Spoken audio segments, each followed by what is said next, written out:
mocktail, c'est tout simplement l'appellation internationale du cocktail sans alcool. C'est vraiment pouvoir bénéficier d'une expérience sensorielle, gustative, d'un moment de convivialité. On n'a pas envie de boire de l'alcool, et bien finalement on peut s'éclater tout autant avec un mocktail. Sur Inspire Drink, on s'adresse à tous les professionnels de la boisson, que ce soit un restaurant, un bar, un salon de thé, une boîte de nuit, et on va chercher des solutions tout simplement qui sont adaptées à chaque typicité d'établissement. L'idée, c'était de travailler vraiment à partir des mêmes ingrédients que le chef peut utiliser pour pouvoir les transformer et réaliser un cocktail qui soit intéressant, mais toujours sur cette base de sans alcool qui, pour moi, n'est pas assez exploitée dans les établissements aujourd'hui.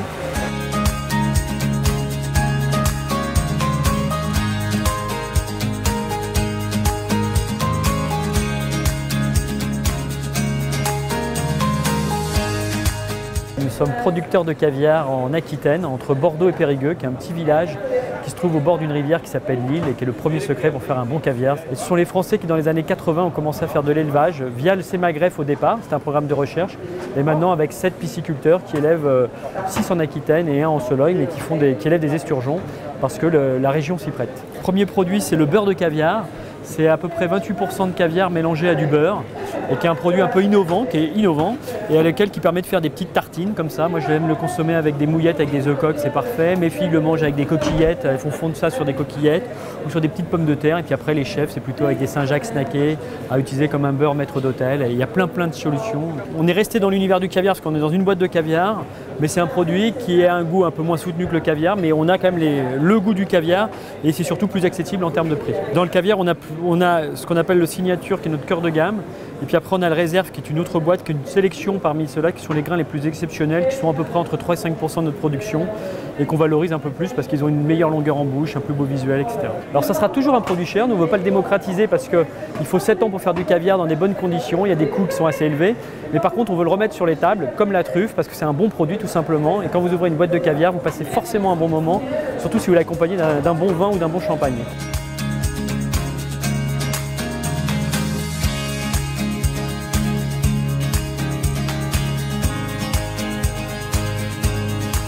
Gigante company from Croatia. We are specialized in truffles production. We have all these kind of varieties of truffles with cheese, salami, mixtures of mushrooms. We're really good with the honey, jam. We're specialized in olive oils. Now we have new products with olives filled with cheese and truffles. We came here to Paris to do the presentations of our products. We do the cooking show. We have really nice truffles from Istria, which are top quality, black and white. We have the white one which grows from October to December. Now is the season. We do with the innovations with the cheese, which we combine with the sheep and goat milk. We do also with the cow, we combine them. We also do the olives filled with cheese and truffles, which is a new product on the market. It starts to be really great and it's a big hype of it. People love it. Or you love truffles or you don't. So there is no middle. If you love them, you will buy them for sure.